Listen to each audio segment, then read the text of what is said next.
Hey, what's up, YouTube? This is Andrew with All Things Fantasy, and today I'm giving you episode 1 of my draft guide series, and we're talking about QBs. So before I get into the video, I just want to quickly kind of explain the draft guide series. So in the draft guide series, I'm going to basically talk about the top players at each position, and in each video will be a different position. And it's kind of be like a basic guideline of players to be looking at to draft for a season-long fantasy. And I really want it. So this is gonna be like a basic guideline, and then I really want as we get closer to the season, for this channel to be really more interactive, and you guys, ask me specific questions about specific players. Um, you know, I'll have my Twitter in the description below. You can ask me questions on Twitter or put it in the comments, and I will answer them all in one video. Like for example, oh, this, for it's week 3, should I play, Andrew Luck or, Eli Manning this week? Questions like that. And then at the end of the series, I want to do a mock draft for everybody and to kind of show you guys how I go into a draft and kind of talk you through the whole process and kind of explain my strategy. And yeah, I think that'd be really fun. So let's get into this video. And so for this video, I did the top 15 quarterbacks for 2016, and I didn't do all of them because I did. So the top 15 is basically the top half. You have 32 starters. I didn't want to explain all of them. I figured most leagues usually 8 teams or 10 teams or 12 teams leagues. It's pretty common to be right around there, and I figured so giving the top 15 would be pretty much everybody that you want to look at. So let's get into it. Number 1, Cam Newton, obviously best quarterback last season. Just destroyed in fantasy last year, and he did it with having obviously a really good tight end, but no star wide receiver. He did it with no star wide receiver, which is very impressive. And obviously, I think he's gonna have just another great season. And I think my top 3 are really close. My top 3 and even top 4, these guys are your star QBs right now, and they're kind of the elite QBs of the NFL. So any guy would be okay with one. Aaron Rodgers, he struggled at times last year, but I don't think you're gonna see that Aaron Rodgers this year. Some people might be saying, maybe he's a little risky taking Aaron Rodgers this year. I don't see it that way. I think he's my number 2, and Russell Wilson's my number 3. Obviously, he got super hot last year with him and Doug Baldwin. I see Russell Wilson having another great season. Like I said, these are the elite QBs. I don't want to talk forever about them. I just kind of want to give you a brief overview of them. And then for Big Ben, obviously the Steelers have so many weapons, right? And they're gonna be healthy again this year. I love Big Ben. He's got all these options with Antonio Brown. They have arguably the best fantasy wide receiver and fantasy running back if you consider Le'Veon Bell number 1 and Antonio Brown number 1 wide receiver. Steelers are they got some crazy tools to work with. I look at the Steelers to make a great playoff push this year if they stay healthy.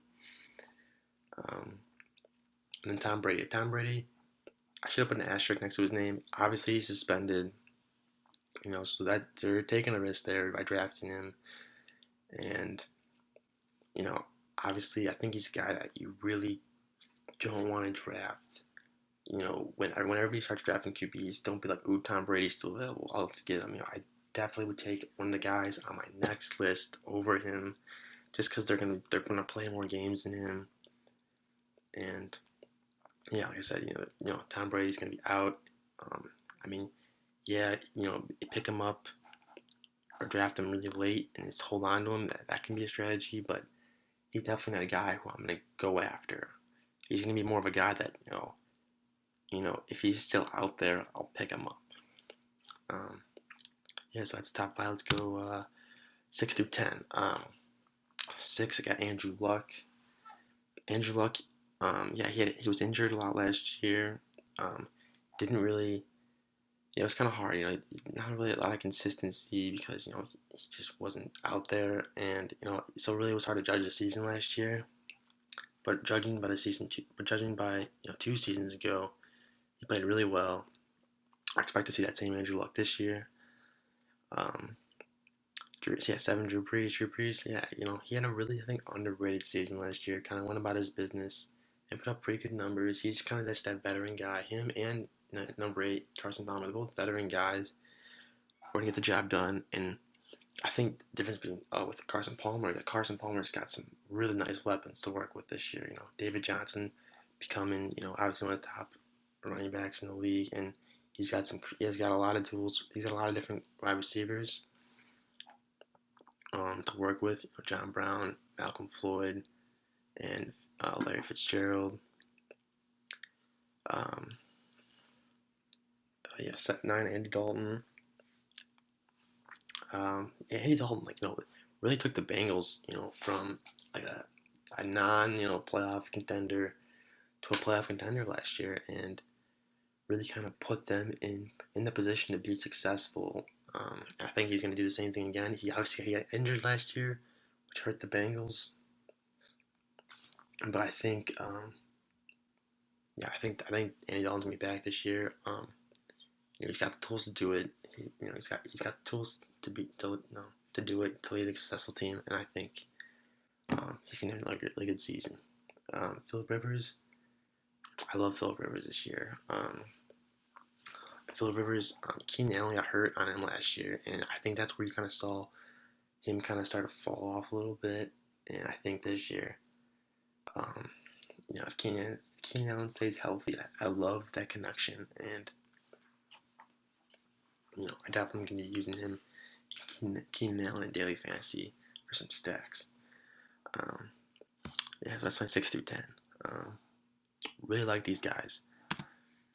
And then my 11 through 15, I really like all these guys. All these 15, I'd be okay with having on my team. Obviously, I want some guy, maybe in the middle of the pack as my star. Obviously, I think, we'll talk strategy later about, where drafting QBs at, but basically, you don't want guys that are off this list. So 11, 15, 11, Kirk Cousins, really lit it up last year. Him and Jordan Reed, that connection. Jordan Reed really flew up my tight end rankings, last year, and him and Kirk Cousins were just on fire at the end of the season. I expect them to continue that great play this year. So Captain Kirk is this guy I'm looking at. Excuse me. It's 12, Eli Manning. Eli Manning was a guy I played in daily fantasy a lot, and I think he's a great season-long player too. Him and Odell Beckham were, obviously really consistent last year. He had that crazy great game against the Saints. I didn't mention that, but yeah, with Drew Brees also, they both had those huge games when they played each other. They were one had 6 touchdowns, one had 7 touchdowns. Just completely blew up fantasy that week. And I really expect Eli Manning to have another good season. Derek Carr, same thing. He had a really good season last year. Him and Amari Cooper, I love that. I love that connection. They're both young guys. And I really like Derek Carr as QB. He's really turning that the Raiders around. 14, Blake Bortles.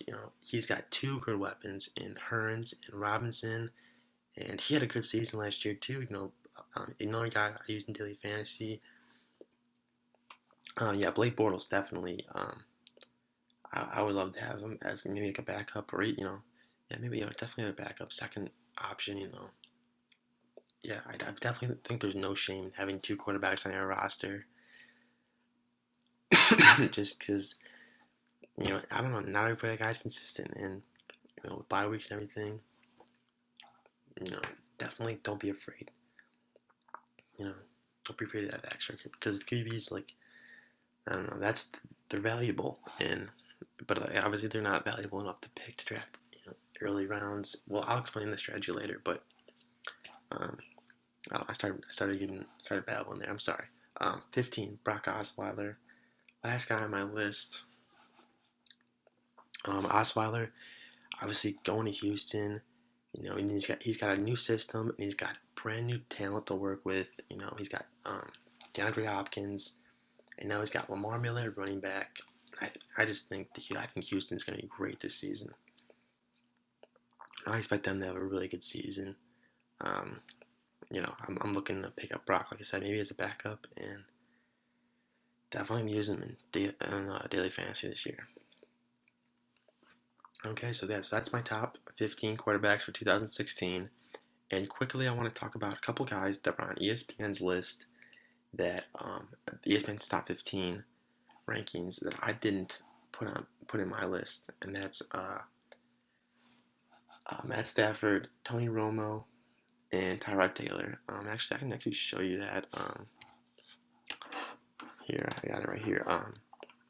Yeah, they were ranked 9, 10, and 11, and the reason I didn't put on there, the reason I didn't put on the list because I just didn't really trust them. To me, they were kind of guys that were ranked right outside the top 15, and you know, I really just, like Tyrod Taylor, maybe a guy that I would put like maybe 16 or something. But in Matthew Stafford and Tony Romo, just two guys. I think Matthew Stafford losing Calvin Johnson, I don't think he's gonna have a good season this year. Romo, who knows? He had injuries last year. And I don't know. Romo's this guy that I can never trust in fantasy. And to me, those two, Stafford and Romo, are just two big no's. I'm trying to avoid them. And I'd rather take a risk than some of these. I'd rather take some of these other guys below them. And then Taylor. Taylor, I don't know. I think Taylor has a lot of potential, but I'm just like, yeah, I'm not trusting him. He's the kind of that's like just outside of my 15, 16, 17 guy, who maybe could have a great year, but I'm not willing to take that risk. I looked at my top 15, and that's the top 15 that guys who I think could have a good season, and the guys who I have a lot of faith in this year. So yeah, so that's episode 1 of my draft guide series. Thank you all for watching, and I'll see you in the next video.